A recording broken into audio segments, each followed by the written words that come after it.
ಹಾಲು ಉತ್ಪಾದಕರು ಅನೇಕ ತಿಂಗಳಿಂದ ಸಾಕಷ್ಟು ಸಮಸ್ಯೆ ಎದುರಿಸ್ತಿದ್ದಾರೆ. ಹಾಗಾಗಿ ಇವತ್ತು ಅವರು ಬೀದಿಗಿಳಿದು ಪ್ರತಿಭಟನೆ ಮಾಡಿದ್ರು. ಸಾಕಷ್ಟು ಮಳೆ ಸುರಿತಾ ಇದೆ. ಆ ಮಳೆ ಸುರಿತಾ ಇದ್ರು ಕೂಡ ಆ ಮಳೆ ನಡುವೆ ಕೂಡ ಕೊಡೆ ಹಿಡ್ಕೊಂಡು ಪ್ರತಿಭಟನೆ ಮಾಡಿದರು.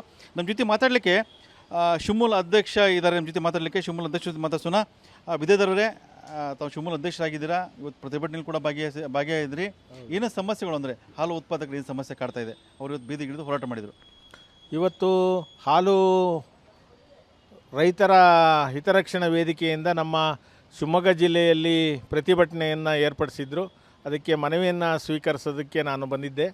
ಇವತ್ತು ಅವರ ಬೇಡಿಕೆ ಏನಪ್ಪ ಅಂದರೆ, ಸರ್ಕಾರದಿಂದ ಏನು ಒಳ್ಳೆಯ ಹಾಲಿಗೆ 5 ರೂಪಾಯಿ ಪ್ರೋತ್ಸಾಹಧನವನ್ನು ಕೊಡ್ತಾ ಇದ್ದಾರೆ, ಅದು 6 ತಿಂಗಳಿನಿಂದ ಬಿಡುಗಡೆ ಆಗಿಲ್ಲ. ಅದನ್ನು ಬಿಡುಗಡೆ ಮಾಡಬೇಕು ಅನ್ನೋಂಥದ್ದು ಒಂದು ವಿಷಯ. ಮತ್ತು ಇನ್ನೊಂದು, ಹಾಲಿನ ದರವನ್ನು ಕನಿಷ್ಠ 10 ರೂಪಾಯಿ ದರವನ್ನು ಜಾಸ್ತಿ ಮಾಡಬೇಕು ಅನ್ನೋ 2 ಬೇಡಿಕೆಗಳನ್ನು ಇಟ್ಕೊಂಡು ಇವತ್ತು ಎಲ್ಲ ಶಿವಮೊಗ್ಗ ಜಿಲ್ಲೆಯ ರೈತರು ಬೀದಿಗಿಳಿದು ಹೋರಾಟವನ್ನು ಮಾಡಿದರು. ಅದಕ್ಕೆ ಜಿಲ್ಲಾಧಿಕಾರಿಗಳ ಮುಖಾಂತರವಾಗಿ ಸರ್ಕಾರಕ್ಕೆ ಮನವಿಯನ್ನು ಕೊಡುವಂಥದ್ದು ಮತ್ತು ನಮ್ಮ ಒಕ್ಕೂಟಕ್ಕೆ ಮನವಿಯನ್ನು ಕೊಡುವಂಥ ಕೆಲಸವನ್ನು ಮಾಡಿದ್ದಾರೆ.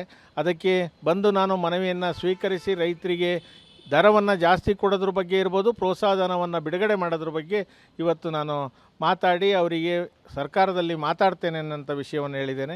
ನಿಜವಾಗಲೂ ಅಂದರೆ ಸರ್ಕಾರ ಮಟ್ಟದಲ್ಲಿ ಸಾಕಷ್ಟು ದಿವಸದಿಂದ ಚರ್ಚೆ ಆಗ್ತಾ ಇದೆ. ರೈತರಿಗೆ ಪ್ರತಿ ಲೀಟ್ರ್ ಏನಿದೆ ಒಂದು 10 ರೂಪಾಯಿ ಜಾಸ್ತಿ ಕೊಡಬೇಕಂತೇಳಿ ತುಂಬ ದಿವಸದಿಂದ ಸರ್ಕಾರಕ್ಕೆ ಮನವಿ ಮಾಡ್ತಾ ಇದ್ದಾರೆ. ಆದರೆ ಸರ್ಕಾರ ಇದಕ್ಕೆ ಸ್ಪಂದಿಸ್ತಾ ಇಲ್ಲ ಅಂತ ಒಂದು ಕಡೆ. ಆದರೆ ಮತ್ತೊಂದು ಕಡೆಯಿಂದ ಪ್ರೋತ್ಸಾಹಧನ ಇದೆ, ಅದು ಸರಿಯಾಗಿ ಬರ್ತಾ ಇಲ್ಲ. ಅಂದರೆ 2 ತಿಂಗಳಿಗೆ 3 ತಿಂಗಳಿಗೆ ಬರ್ತಾ ಇದೆ. ಅದು ಅವ್ರಿಗೆ ಸಾಕಷ್ಟು ಸಮಸ್ಯೆ ಆಗ್ತಿದೆ ಅಂತ ಹಾಲು ಉತ್ಪಾದಕರಿಗೆ. ಹೌದು, ಈಗ ಸರ್ಕಾರದಿಂದ ಬರೋಂಥ ಪ್ರೋತ್ಸಾಹಧನ 4, 5, 6 ತಿಂಗಳು ಆಗೋಂಥದ್ದು ಸಹಜ. ಒಂದೊಂದು ಸರಿ 2 ತಿಂಗಳಲ್ಲೇ ಬರ್ತದೆ, ಮತ್ತೊಂದು ಸರಿ 5, 6 ತಿಂಗಳಾಗ್ತದೆ. ಈ ಥರದಲ್ಲಿ ಸರ್ಕಾರದ ವ್ಯವಸ್ಥೆಯಲ್ಲಿ ಆಗೋಂಥದ್ದು ಸಹಜ. ಆದರೆ ನಾವು ಈಗ 15 ದಿನಗಳ ಹಿಂದೆ ನಮ್ಮ ಒಕ್ಕೂಟದಿಂದ ನಾನು ಮತ್ತು ನಮ್ಮ KMF ನಿರ್ದೇಶಕರಾಗಿ ಆಯ್ಕೆಯಾದಂಥ ಮಂಜುನಾಥ್ ಗೌಡರು ಬೆಂಗಳೂರಿಗೆ ಹೋದಂಥ ಸಂದರ್ಭದಲ್ಲಿ ನಮ್ಮ ಒಕ್ಕೂಟದ ಬೊಮ್ಮೂಲು ಬೆಂಗಳೂರಿನ ಒಕ್ಕೂಟದ ಅಧ್ಯಕ್ಷರು ನಮ್ಮ DK ಸುರೇಶ್ ಅವರಿದ್ದಾರೆ. ಹಾಗೆ ತುಮಕೂರು ಒಕ್ಕೂಟದ ಅಧ್ಯಕ್ಷರು ಶಾಸಕರು ವೆಂಕಟೇಶ್ ಅವರು, ಹಾಗೆ ನಂಜೇಗೌಡರು ಕೋಲಾರ ಶಾಸಕರು ಮತ್ತು ಅಧ್ಯಕ್ಷರು, ನಾವೆಲ್ಲ ಸೇರಿ ಆ ಸಂದರ್ಭದಲ್ಲಿ CM ಹತ್ರಕ್ಕೆ ಮಾತಾಡಬೇಕು ಅನ್ನೋಂಥ ವಿಷಯವನ್ನು ನಾವು DK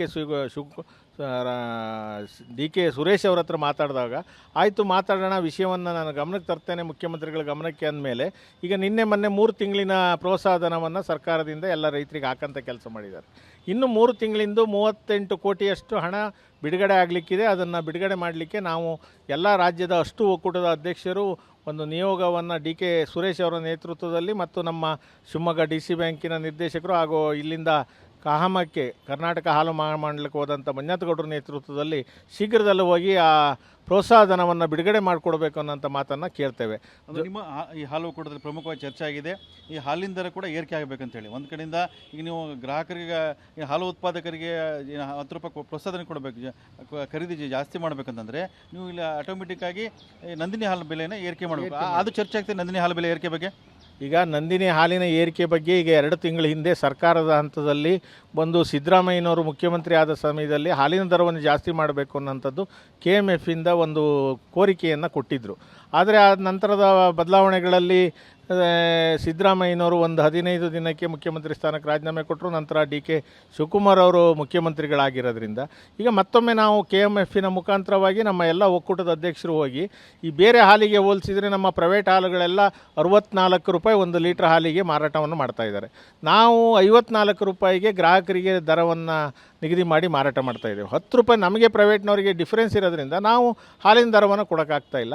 ಹಾಲಿನ ದರವನ್ನು, ಮಾರಾಟ ದರವನ್ನು ಜಾಸ್ತಿ ಮಾಡಿದರೆ ಆ ದರವನ್ನು ರೈತರಿಗೆ ಕೊಡ್ಬೋದು ಅನ್ನೋಂಥದ್ದು ನಮ್ಮ ಎಲ್ಲ ಒಕ್ಕೂಟಗಳ ಅನಿಸಿಕೆ. ಆದ್ದರಿಂದ ಆ ಮಾರಾಟ ದರವನ್ನು ಜಾಸ್ತಿ ಮಾಡಬೇಕು ಅನ್ನೋಂಥ ಒತ್ತಾಯವನ್ನು ನಮ್ಮ ಎಲ್ಲ ಒಕ್ಕೂಟದವರು ಸೇರಿ DK ಸುರೇಶ್ ಅವರ ನೇತೃತ್ವದಲ್ಲಿ ಮಾಡ್ತೇವೆ ಅಂತ ನಾನು ಹೇಳಲಿಕ್ಕೆ ಬಯಸ್ತೇನೆ. ಇನ್ನು ನಿರೀಕ್ಷೆ ಇಟ್ಕೋಬೋದು. ಇವತ್ತಿನ ಹೋರಾಟ ಎಲ್ಲ ಆಗಿದೆ, ರೈತರೆಲ್ಲ ಬಂದು, ಹಾಲು ಉತ್ಪಾದಕರೆಲ್ಲ ಬಂದು ಬೀದಿಗಿಳಿದು ಹೋರಾಟ ಮಾಡಿದ್ದಾರೆ.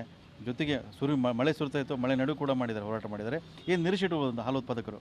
ಈಗ ಪಾಪ ಹಾಲು ಉತ್ಪಾದಕರು ಕಷ್ಟದಲ್ಲಿರೋದಂತೂ ನಿಜ. ನಾವು ಅವರಿಗೆ ಬೇಡಿಕೆಗೆ ನಾವು ಅವ್ರ ಸಹಕಾರವನ್ನು ಕೊಡ್ತೇವೆ, ಅವರ ಹೋರಾಟಕ್ಕೆ ಬೆಂಬಲವನ್ನು ನಾವು ಕೊಟ್ಟಿದ್ದೇವೆ. ಯಾಕಾಗಿ ಅಂದರೆ ಈ ಯುದ್ಧ ಆದ ನಂತರ ಪೆಟ್ರೋಲು ಡೀಸೆಲಿನ ದರ ಜಾಸ್ತಿ ಆದಮೇಲೆ ನಮ್ಮ ಪಶು ಆಹಾರದ ಬೆಲೆಯೂ ಜಾಸ್ತಿಯಾಗಿದೆ, ಹುಲ್ಲಿನ ದರವೂ ಜಾಸ್ತಿಯಾಗಿದೆ. ಆದ್ದರಿಂದ ರೈತರು ಕೇಳೋದ್ರಲ್ಲಿ ತಪ್ಪಿಲ್ಲ. ನಾವು ಮಾರಾಟ ದರವನ್ನು ಜಾಸ್ತಿ ಮಾಡಿ ರೈತರಿಗೆ ಕೊಡೋಂಥ ಕೆಲಸ ಮಾಡಬೇಕು ಅನ್ನೋಂಥದ್ದನ್ನು ನಾವು ಒತ್ತಾಯ ಮಾಡಿ ಶೀಘ್ರದಲ್ಲೇ ಹಾಲಿನ ದರವನ್ನು ಜಾಸ್ತಿ ಮಾಡೋದಕ್ಕೆ ಸರ್ಕಾರದ ಜೊತೆಗೆ ಮಾತಾಡಿ ಮಾಡೋಂಥ ಕೆಲಸವನ್ನು ಮಾಡಿ ರೈತರಿಗೆ ಸಹಕಾರವನ್ನು ಮಾಡ್ತೇವೆ ಅನ್ನೋಂಥದ್ದು ನಮ್ಮ ಒಕ್ಕೂಟದ ಅಧ್ಯಕ್ಷನಾಗಿ ಮತ್ತು ನಮ್ಮ ಎಲ್ಲ ಆಡಳಿತ ಮಂಡಳಿಯ ಪರವಾಗಿ ನಾನು ಹೇಳಲಿಕ್ಕೆ ಬಯಸ್ತೇನೆ. ಇದು ಶಿವಮೂಲ್ ಅಧ್ಯಕ್ಷರು ಕೂಡ ಇವತ್ತಿನ ಹೋರಾಟದಲ್ಲಿ ಭಾಗವಹಿಸಿದರು. ಹಾಲು ಉತ್ಪಾದಕರಾದ ಅವರಿಂದ ಮನವಿ ಕೂಡ ಸ್ವೀಕಾರ ಮಾಡಿದ್ದಾರೆ.